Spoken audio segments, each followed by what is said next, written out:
প্রিয় দর্শক, আমি সমতুল নস্কর আর আপনারা দেখছেন নবরূপে সংবাদ।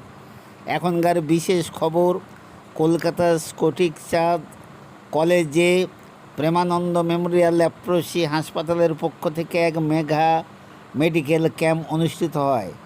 এই ক্যাম্পে বিভিন্ন রকম রোগের চিকিৎসা করেন এবং বিশেষ করে চক্ষু পরীক্ষা ও চশমা বিতরণ করেন।